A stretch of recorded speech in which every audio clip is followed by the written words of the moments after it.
Welcome back. This is Botanica Real. Today I'm going to review some of my indoor plants and also this large-scale mural that is in my living room.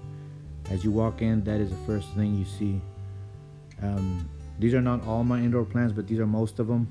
I'm really not much of an indoor plant person, but I still have them because I think they make the house look real nice.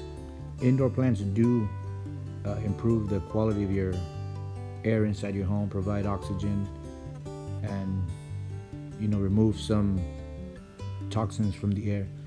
So overall, having plants indoors is a good thing. There is things that come along with it. For example, you have to make sure you water them if you're on vacation or anything like that. Also, gnats.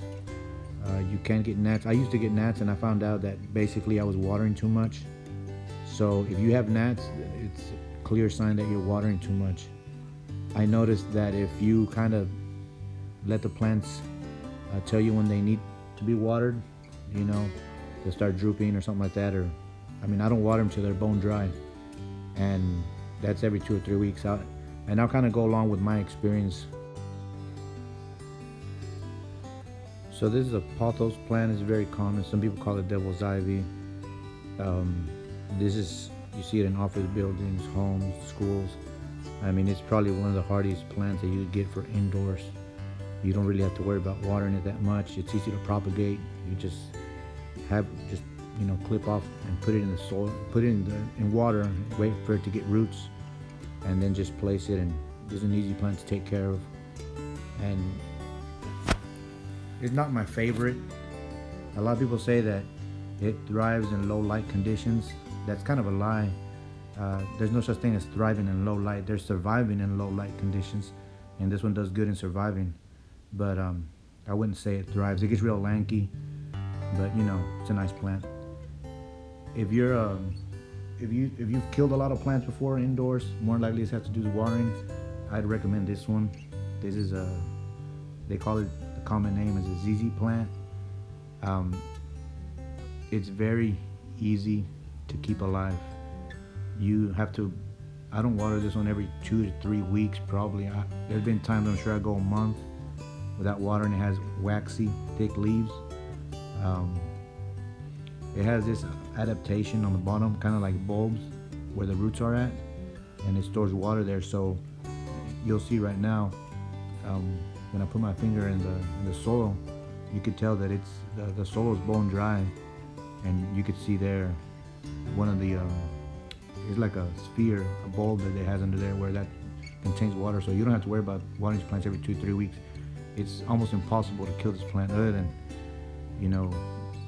I'm sure you go a month without watering it and it'll be okay, especially in the winter.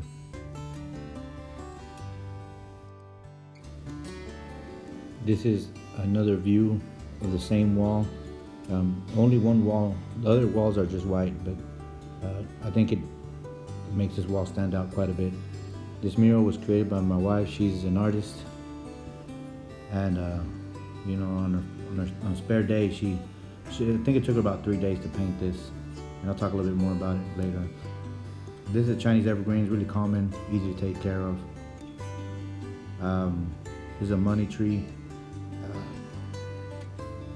In their natural habitat, they grow pretty tall, and they take a lot of water. It's kind of finicky. They call it money tree or dollar tree or money plant. Those are some of the common names. Here's another Pothos. And this next one is they call it dumb cane, is what the common name. But a lot of people also know it by Dieffenbachia. It's the botanical name, scientific name.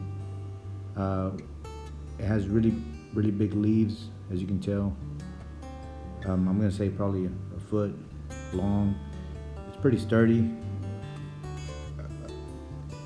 I've seen these plants get 10 feet, 12 feet tall.